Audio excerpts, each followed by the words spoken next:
Olá, boa tarde. Você acompanha agora notícias do Brasil e do mundo.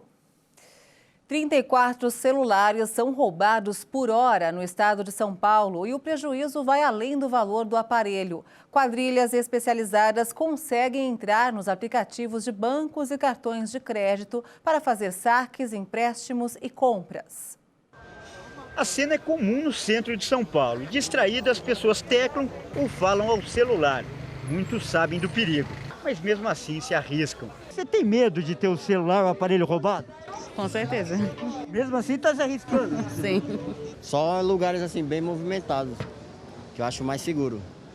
Mas é perigoso, você reconhece que é perigoso? Conheço, é perigoso. Não é em todo lugar que eu puxo um celular aqui, porque aqui os meninos e tudo trabalha, né? Tô costume de vir aqui. Olha bem. Eu olho, com certeza. Na 25 eu não tenho coragem de puxar, e no Brás eu não tenho, né? Aqui porque aqui é mais tranquilo. No ano passado foram registrados em todo o estado de São Paulo 301 mil roubos ou furtos de celulares. Em média, foram 825 ataques por dia e 34 celulares levados por hora. E esse prejuízo vai além do valor do aparelho. A Polícia de São Paulo investiga a ação de quadrilhas especializadas que usam o telefone para ter acesso a aplicativos de bancos e também de cartões de crédito. E com isso, realizar transferências, saques e compras pela internet. Para isso, a preferência é pegar o celular enquanto a vítima está usando e a tela está desbloqueada. A pessoa que está falando despreocupadamente numa rua, sem prestar atenção no seu entorno, ou alguém está com o seu veículo no trânsito parado, com o aplicativo de rotas, de mapa aberto, isso facilita a ação de marginais que levam imediatamente para receptadores que também já têm os estelionatários que fazem a extração de dados dos celulares. Uma das vítimas foi o vereador de São Paulo, Marlon Russo, o Marlon do Uber. As imagens mostram como o criminoso roubou o aparelho que estava dentro do carro. Como o celular estava aberto, os criminosos tiveram acesso às contas bancárias do vereador e fizeram transferências de R$67 mil. Dinheiro que as vítimas não têm conseguido recuperar. Os bancos alegam que a senha é responsabilidade dos clientes e o sistema de segurança digital não foi violado. Uma posição que não agradou o Procon.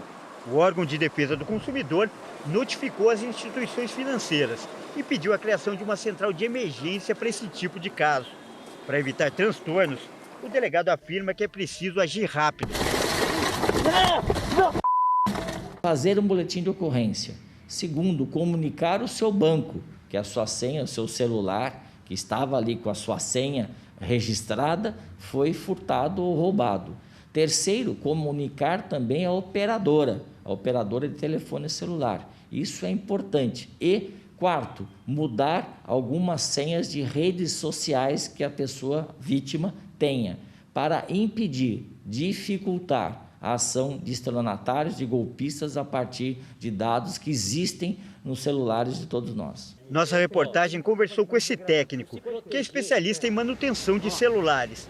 Ele afirma que a preferência dos criminosos é por aparelhos antigos, que têm sistemas de defesa mais frágeis. Mas em algumas situações, os criminosos usam o chip roubado em telefones mais velhos para facilitar o acesso aos dados. Antes de pegar um aparelho desse desbloqueado, automaticamente, se ele for tentar fazer qualquer recurso com o mesmo aparelho, ele vai ter algum tipo de problema. Então, ele substitui o chip do aparelho por um aparelho mais antigo, onde esses aparelhos aqui eles não têm nenhum recurso de rastreamento e fica mais difícil a localização do aparelho. Através desse chip que é colocado em um aparelho antigo, ele consegue estar, por exemplo, pedindo o código de verificação para fazer a alteração da senha de um iCloud num sistema operacional iOS, e do mesmo jeito ele pode fazer isso para o sistema operacional Android, né, pedindo o código de verificação do Google. O técnico diz que a principal dica para se proteger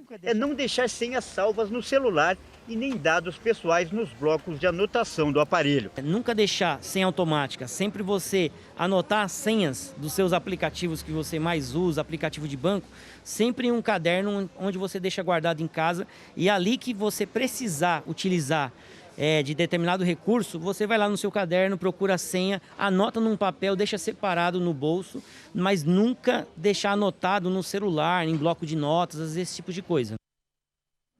O mal súbito do jogador dinamarquês Eriksen reacende o debate sobre problemas cardiovasculares em jovens e adultos. Segundo o Ministério da Saúde, casos de infarto em jovens aumentaram cerca de 13%. A repórter Ida Garcia traz para a gente agora detalhes do que aconteceu com o atleta europeu.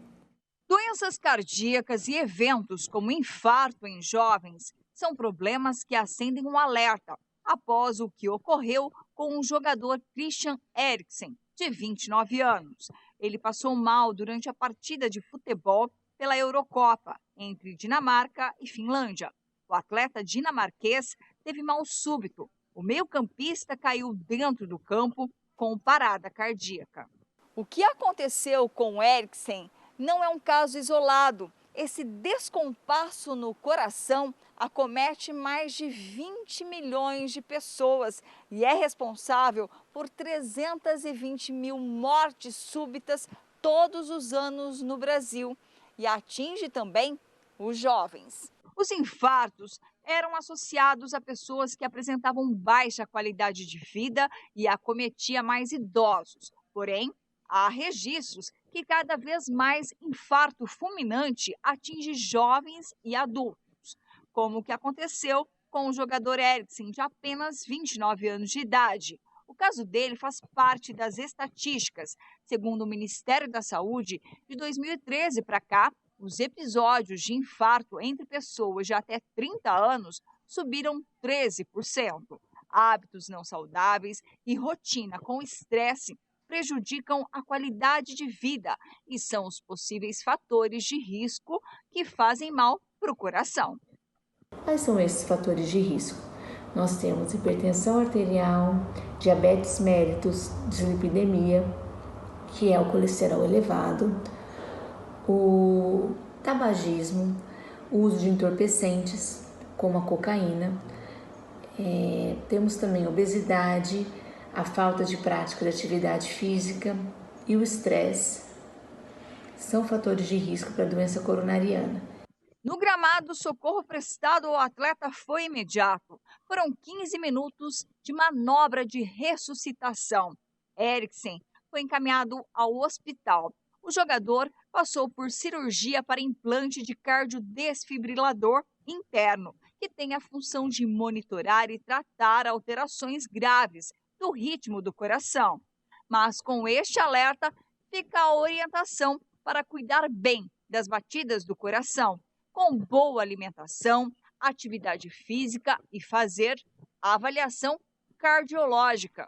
É importante uma avaliação cardiológica regular, combate ao sedentarismo, à obesidade, tomar os remédios de hipertensão, diabetes, de dislipidemia, evitar o estresse e o sedentarismo. A Unesco pretende incluir a Grande Barreira de Corais da Austrália na lista de patrimônio mundial em perigo. E o governo do país da Oceania é contra essa decisão. Um relatório preliminar da Agência da ONU recomenda que o status do ecossistema, incluído no patrimônio mundial desde 1981, seja alterado por causa da deterioração, consequência de distúrbios climáticos. O governo australiano expressou forte decepção com a Unesco e argumentou que a decisão não considera os bilhões de dólares gastos na proteção dos recifes. Embora a agência leve em conta os esforços financeiros, ela se concentra na deterioração a longo prazo do ecossistema. Em 5 anos, a Grande Barreira de Corais sofreu 3 episódios de branqueamento, fenômeno também causado pelo aquecimento da água, que enfraquece os corais e tem como efeito sua descoloração. O Comitê do Patrimônio Mundial da Unesco vai se reunir em julho do ano que vem na China. Segundo organizações ambientais, a recomendação mostra uma falta de vontade do governo para reduzir as emissões de carbono. Além do valor inestimável do ponto de vista natural e científico, a Grande Barreira de Corais, com 2.300 quilômetros de comprimento, gera 4 bilhões e 800 milhões de dólares em renda para o turismo do país. As mudanças climáticas vão mudar a vida na Terra nas próximas décadas, mesmo se a humanidade conseguir conter as emissões de gases que esquentam o planeta. É o que aponta um relatório histórico do painel de climatologistas da ONU. Extinções de espécies, uma disseminação maior de doenças, calor insustentável à vida, colapso dos ecossistemas, cidades ameaçadas pelo aumento do nível do mar. Estes e outros impactos climáticos devastadores estão se acelerando e devem se tornar dolorosamente reais antes que uma criança nascida hoje complete os 30 anos. O painel intergovernamental de mudanças climáticas, o IPCC, adverte que as escolhas que as sociedades fazem hoje irão determinar se nossa espécie vai conseguir prosperar ou apenas sobreviver ao longo do século XXI. Limiares perigosos estão mais perto do que se pensa. E consequências extremas resultantes de décadas de emissões desenfreadas de carbono são inevitáveis no curto prazo. Muitas delas já estão sobre nós. O texto de 4.000 páginas é uma denúncia da gestão que a humanidade tem feito do planeta. Mas o documento, concebido para influenciar decisões políticas críticas, só deve ser publicado em 2022. Segundo alguns cientistas, isso é tarde demais para impactar as decisivas conferências da ONU deste ano sobre o clima, a biodiversidade e os sistemas alimentares. Há poucas notícias positivas no relatório, mas a lição final do IPCC destaca que muito pode ser feito para evitar os piores cenários e nos prepararmos para os impactos que não podem mais ser evitados. E você vai ver ainda nesta edição, o preço do petróleo sobe mais de 40% neste ano e bate recorde. E ainda, a companhia aérea japonesa lança pintura em aeronave inspirada na franquia Pokémon, o Pikachu Jet. Os detalhes você confere daqui a pouco. Até já!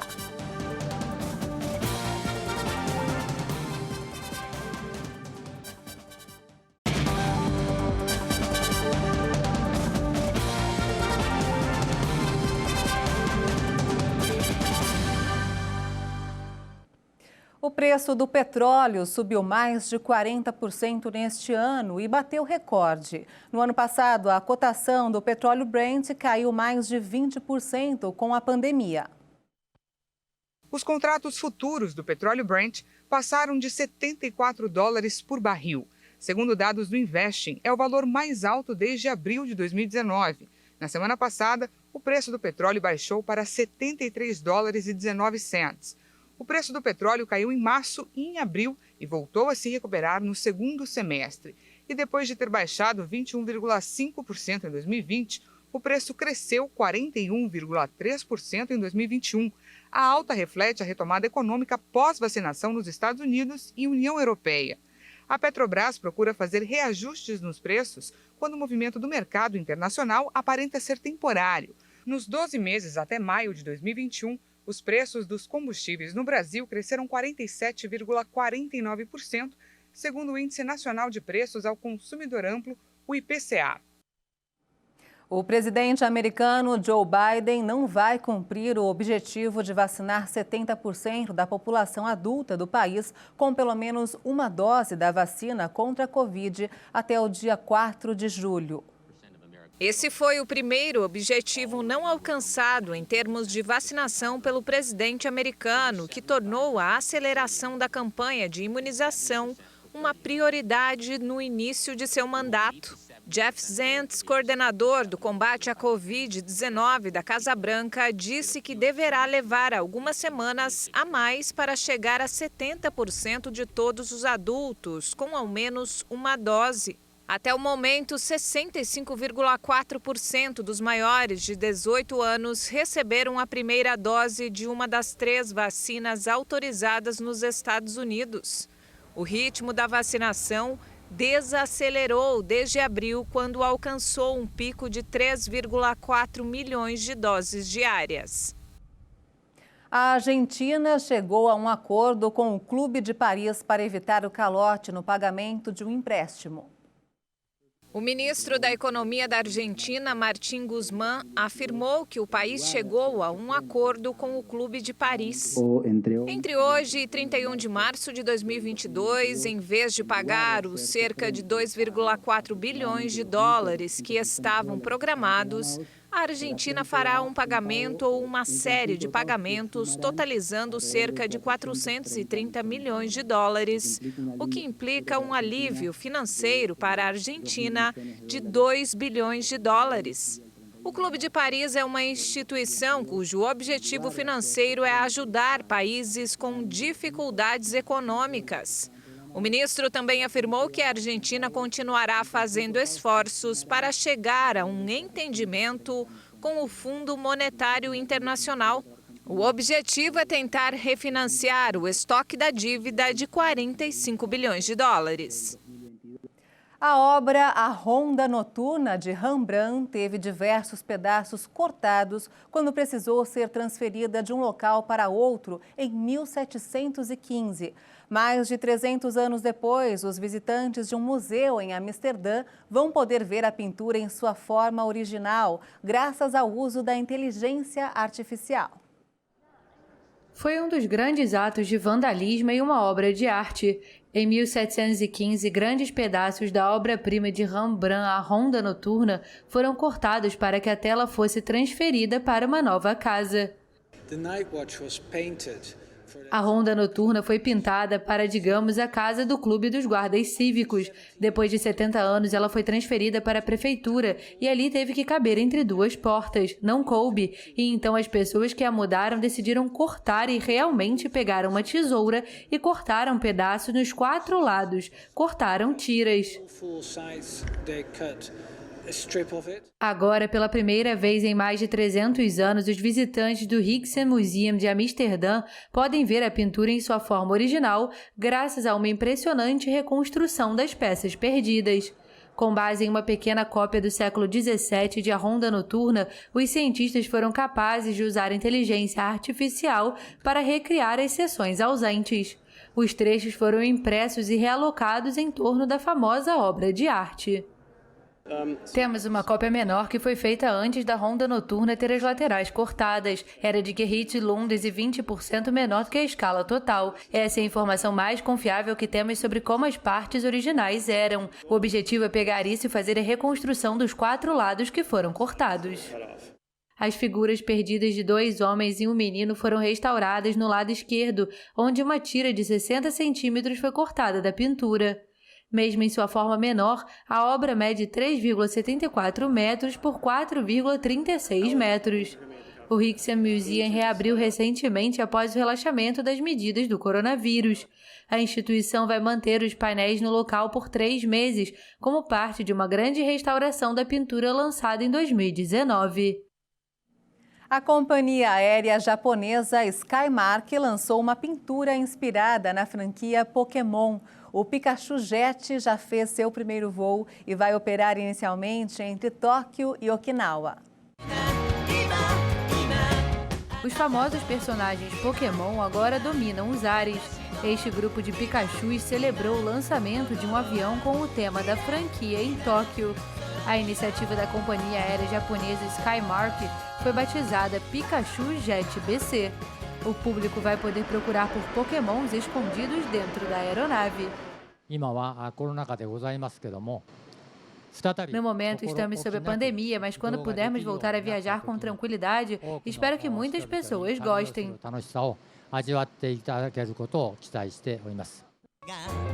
A aeronave, um Boeing 737-800, vai operar principalmente a rota entre Tóquio e Okinawa.